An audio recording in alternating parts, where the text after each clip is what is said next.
Premier ministre Phạm Minh Chính demande d'accélérer les travaux pour que les lignes électriques 500 kV circuit 3 puissent entrer en fonction.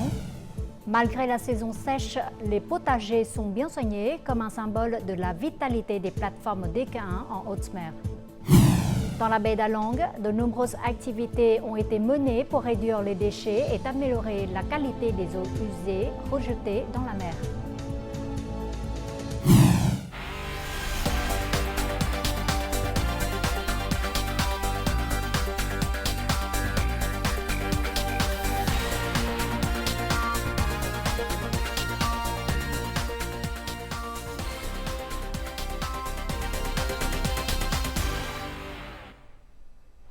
Mesdames et messieurs, bonjour. Merci d'être avec nous dans cette nouvelle édition du Journal francophone. Aujourd'hui, le président de la République Tô Lâm est venu rendre hommage au président Ho Chi Minh à la Maison 67 dans la zone commémorative du grand leader vietnamien au palais présidentiel. La Maison 67 est l'endroit où le président Ho Chi Minh rendit son dernier souffle le 2 septembre 1969. Le président Tô Lâm a brûlé de l'encens en commémoration du président Ho Chi Minh pour exprimer sa gratitude infinie envers les grandes contributions de Ho Chi Minh à la patrie et au peuple vietnamien. Rencontrant le personnel du bureau présidentiel, le nouveau chef de l'État a rappelé son serment prêté lors de son investiture devant l'Assemblée nationale et la population, s'engageant à s'efforcer d'accomplir la fonction de président qui lui est dévolue par la Constitution et toutes les tâches confiées par le parti, l'État et le peuple. Ce jeudi matin, le Premier ministre Phạm Minh Chính a présidé une réunion sur le projet de construction de lignes électriques 500 kV, circuit 3 reliant Quảng Trạch, province de Quảng Bình, et Phố Nối, province de Hưng Yên. Lors de cette réunion organisée en ligne, le chef du gouvernement a demandé d'assurer une alimentation électrique suffisante lors de la prochaine saison sèche. Selon le groupe Électricité du Vietnam, 100% des terrains prévus pour l'implantation des pylônes pour les lignes 500 kV circuit 3 ont été libérés. D'une longueur de 519 km, ces lignes Quảng Trạch Phố Nối revêtent une grande importance pour le développement socio-économique national. Le Premier ministre a demandé aux services concernés de mobiliser toutes les ressources disponibles pour que ces lignes électriques entrent en fonctionnement avant le 30 juin. Le vice-premier ministre Lê Minh Khai a participé à la 29e conférence sur l'avenir de l'Asie sur le thème « Le leadership asiatique dans un monde incertain ». Dans son discours prononcé, Lê Minh Khai a déclaré que le Vietnam faisait partie de la grande famille asiatique. Le vice-premier ministre a réaffirmé la volonté du Vietnam d'être bon ami, partenaire fiable et membre responsable de la région et de la communauté internationale. Le dirigeant vietnamien a souligné l'importance de garantir la coopération internationale, le multilatéralisme et une approche mondiale, solidaire et globale pour résoudre les défis communs. Il a appelé les partenaires dans la région à continuer d'améliorer la capacité d'adaptation, la résilience et l'efficacité de l'utilisation des ressources. Dans le cadre de cette réunion, le vice-premier ministre Lê Minh Khai a eu des rencontres avec le vice-premier ministre cambodgien Sun Chanthon et le vice-premier ministre singapourien Gan Kim Yong. Située au nord, la province de Bắc Ninh occupe actuellement la deuxième place du pays en termes d'attraction des investissements. Au cours des 4 premiers mois de cette année, plus de 150 projets d'IDE ont reçu leur licence d'investissement pour un capital total de plus de 550 millions de dollars. Pour atteindre ce résultat, la province de Bắc Ninh a mis en œuvre de nombreuses mesures visant à promouvoir la réforme administrative tout en accélérant la construction des infrastructures importantes. Nous voici sur le chantier de la rocade numéro 4 de Hanoï. Le tronçon traversant la province de Bắc Ninh servira de lien entre les principaux pôles économiques. Une attention particulière est prêtée au dégagement des terrains pour créer des conditions favorables aux unités de construction. Nous réalisons 8 étapes de construction pour la fondation et 3 étapes de construction pour la route elle-même. Nous sommes déterminés à terminer les travaux 3 à 6 mois avant la date d'échéance fixée par l'investisseur. Bắc Ninh compte actuellement plus de 2000 projets d'IDE et des milliers de projets d'investissement nationaux.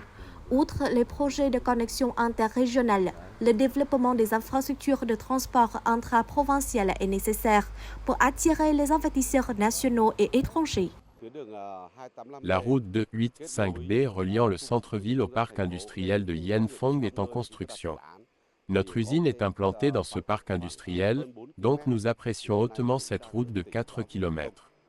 Les infrastructures synchrones sont extrêmement importantes pour la réussite d'un projet. Les routes 285B, 295C et 277B relient tous les districts et communes de la province. Il s'agit de projets particulièrement importants visant à développer des parcs industriels et des zones urbaines satellites.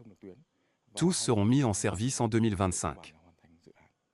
Afin de créer des avantages pour attirer les investissements, Bắc Ninh donnera la priorité à la construction de 50 nouveaux projets d'infrastructures de transport et de 18 projets de transition d'ici 2030. D'ici 2030, selon le plan approuvé, la province aura achevé plus de 190 km d'autoroutes, y compris des autoroutes nationales clés, ainsi que plus de 420 km de routes provinciales. Le développement des infrastructures de transport facilite non seulement les activités commerciales, mais contribuera également à attirer les investissements dans la province. Par conséquent, Bắc Ninh s'est fixé pour objectif d'attirer des investissements de plus de 30 000 milliards de dong cette année. Au cours des 4 premiers mois de l'année, le secteur immobilier a attiré 1,6 milliard de dollars d'investissements directs étrangers, occupant la deuxième place parmi les secteurs ayant reçu le plus de capitaux d'IDE. Par rapport à la même période de l'année dernière, les capitaux étrangers engagés pour l'immobilier ont été multipliés par 4.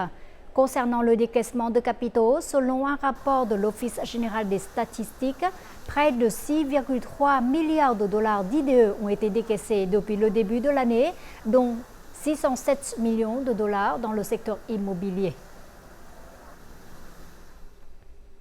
Ces dernières années, la valeur des exportations de marchandises a augmenté régulièrement dans les provinces frontalières du sud-ouest.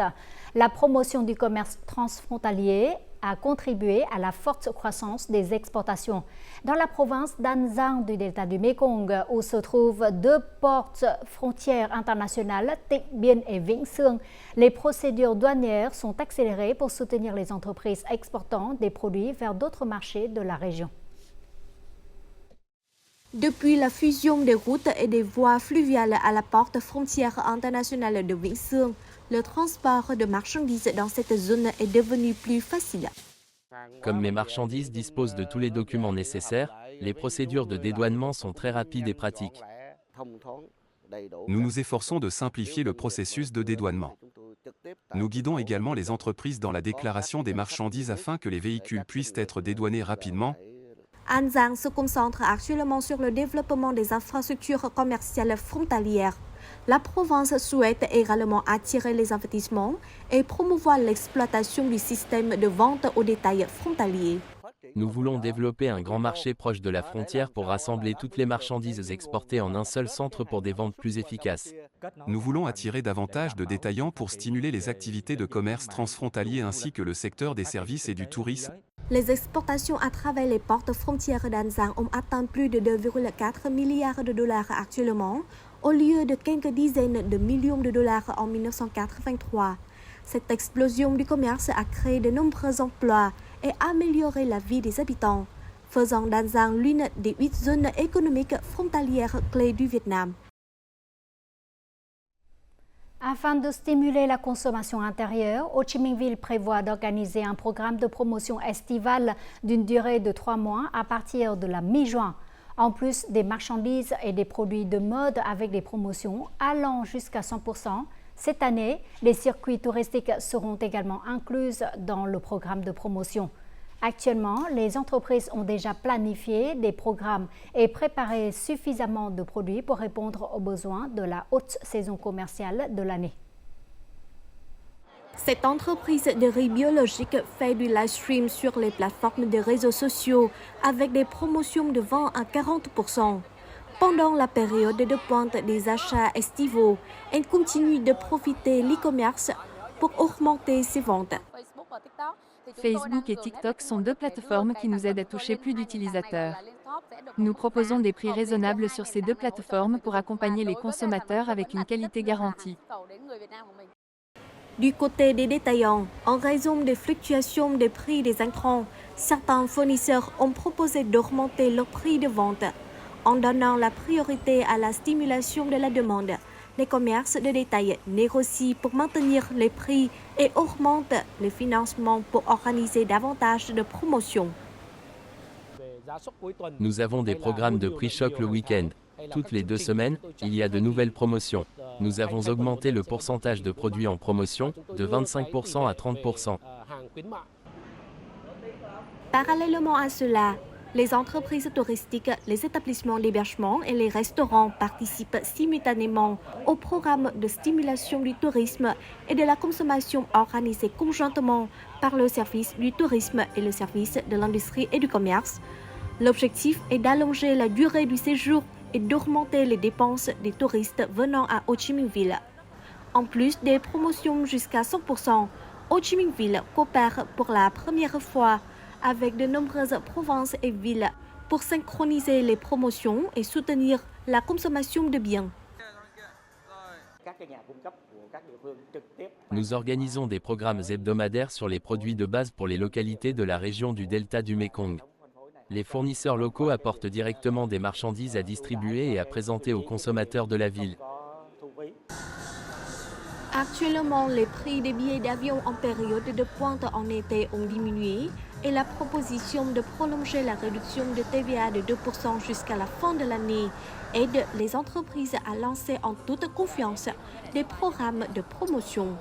La saison des achats d'été de cette année devrait connaître une croissance de plus de 15% sur la même période. Notre journal continue avec les taux de change et l'indice de la bourse du Vietnam.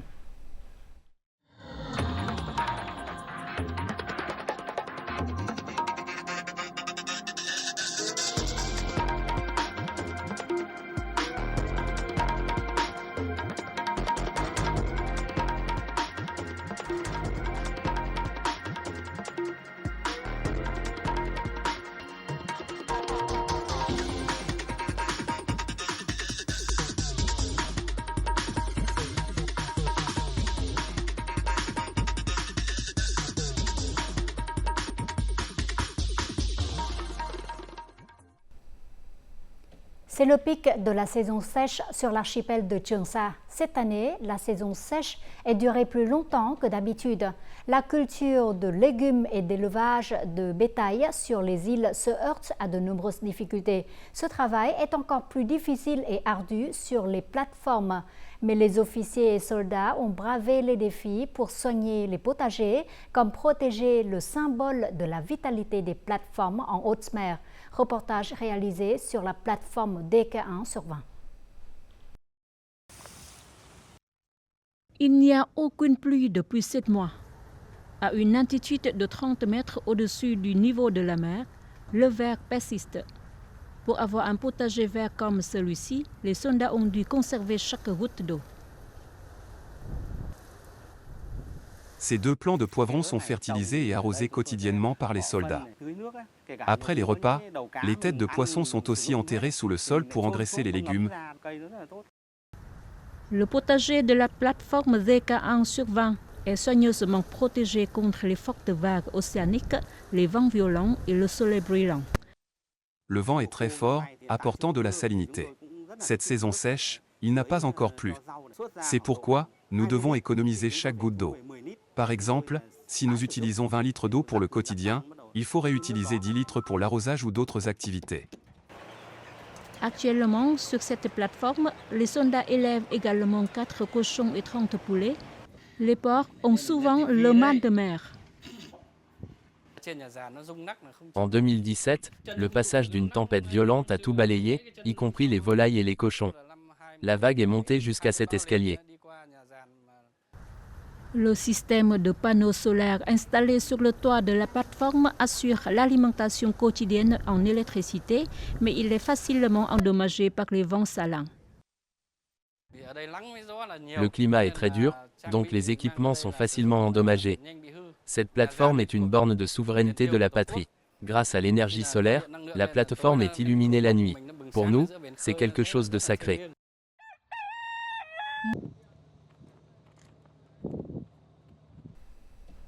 Le 22 mai a eu lieu la Journée internationale de la biodiversité.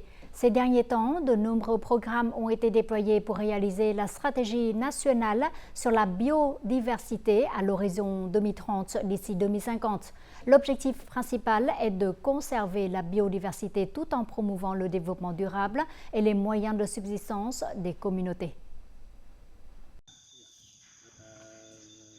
Pour la première fois, les villageois des zones centrales et tampons ont reçu l'une des 36 variétés endémiques de rhododendron du parc national de Hoang Lien.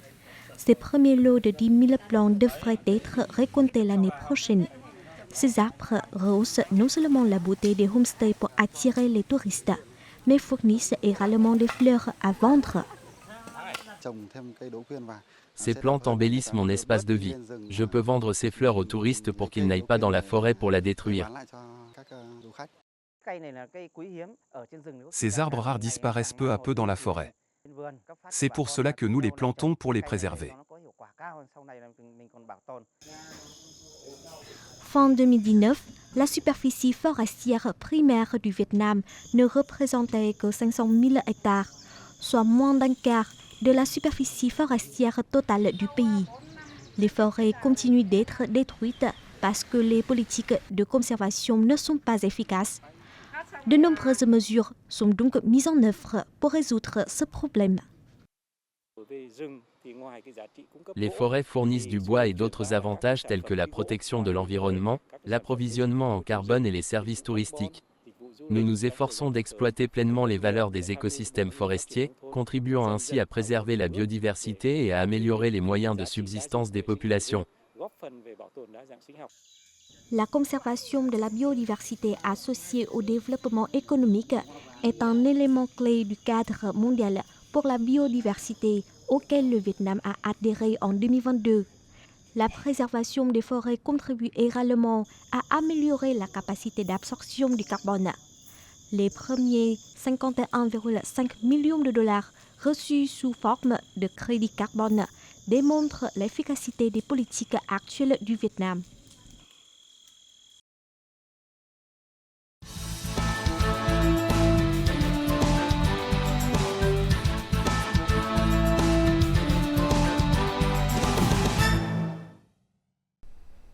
La baie d'Along est un patrimoine naturel mondial reconnu par l'UNESCO. Cependant, ces derniers temps, elle a été confrontée au risque croissant de pollution environnementale due aux activités touristiques, à l'aquaculture ou aux activités de transport fluvial. Afin de contribuer à la protection de l'environnement de la baie d'Along, de nombreuses activités ont été menées pour contribuer à réduire les déchets et à améliorer la qualité des eaux usées rejetées dans la mer. Nous en saurons plus dans ce chapitre, le Vietnam en un clin d'œil. Ramasser des ordures sur les plages, collecter près de 1000 bouées en mousse et environ 250 kg de déchets plastiques dans la baie. C'est le résultat d'une journée de bénévolat de plus de 100 jeunes vietnamiens et étrangers participant au projet d'assainissement de la baie d'Along. Aujourd'hui, nous avons collecté de nombreux déchets, principalement des déchets en polystyrène et en plastique. Ce type de déchets détruit le paysage environnemental et nuit à la vie marine. Je suis allée dans la baie d'Along pour la première fois en 2015 et j'ai vu à l'époque beaucoup de déchets flottants. Aujourd'hui, la quantité de déchets a fortement diminué. L'année prochaine, mon entreprise accueillera un groupe d'étudiants au Vietnam et nous prévoyons d'organiser un voyage à Along pour qu'ils puissent prendre part aux activités d'assainissement de l'environnement et de protection des océans. Le projet d'assainissement de la baie d'Along a été lancé par une compagnie de croisière en 2017 attirant la participation de centaines de bénévoles, d'agences de voyage et d'experts en déchets océaniques. Les activités consistent à collecter des déchets en plastique et à sensibiliser les jeunes à la pollution océanique. Cette année, la quantité de déchets collectés est inférieure de 10 à 12% à celle de l'année dernière.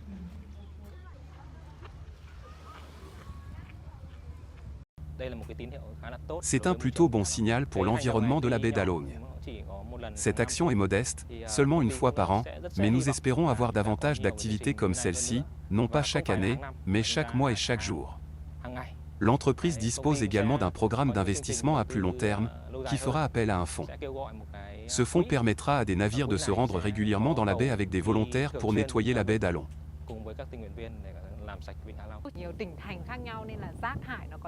Les déchets marins proviennent de nombreuses sources et de nombreux pays. Régler le problème des déchets marins est un défi non seulement pour les autorités locales, mais aussi pour les organisations communautaires et chaque particulier. Je pense que les entreprises et les communautés qui sont pionnières et qui maintiennent constamment des itinéraires verts comme celui-ci seront une grande motivation pour tout le monde. Outre les projets respectueux de l'environnement menés par les entreprises opérant dans la baie d'Along, le programme intitulé « La baie d'Along sans déchets plastiques » a contribué à réduire de 90% les déchets plastiques jetables dans les attractions touristiques de la baie. En outre, pour stimuler le développement du tourisme durable, la province de Quảng Ninh a coordonné avec l'Agence japonaise de coopération internationale, JICA, pour mettre en œuvre le projet pilote de 2 systèmes de traitement des eaux usées sur l'île de Ti Top. Chaque jour, ce système peut traiter jusqu'à 10 mètres cubes d'eau usée, selon les normes nationales vietnamiennes.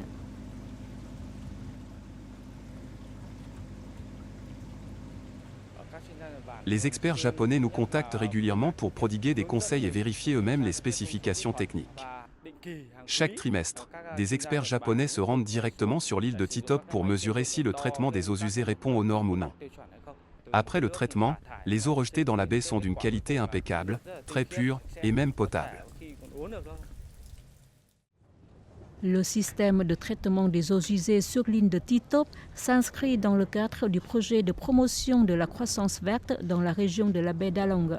Ce projet est mis en œuvre conjointement par la province de Quảng Ninh et la JICA depuis 2016 pour soutenir la transition verte de la province de Quảng Ninh via la promotion de l'écotourisme et les politiques environnementales dans les secteurs clés tels que l'industrie et l'agriculture.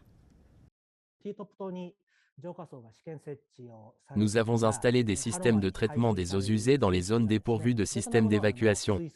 Grâce aux technologies japonaises, la source d'eau rejetée dans l'environnement répond pleinement aux exigences de sécurité du Vietnam. Le processus de traitement génère une certaine quantité de boue. Nous sommes en train de rechercher afin de réutiliser ces boues et d'en faire une source de matière première pour la production d'électricité ou aider les agriculteurs à améliorer les terres agricoles. Les efforts de protection de l'environnement ont contribué de façon importante à la préservation des valeurs patrimoniales mondiales de la baie d'Along pour le développement durable du tourisme. Et en fin du journal, voyons tout de suite les prévisions météo.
C'est la fin de notre édition. Merci pour votre fidélité. Au revoir et à la prochaine.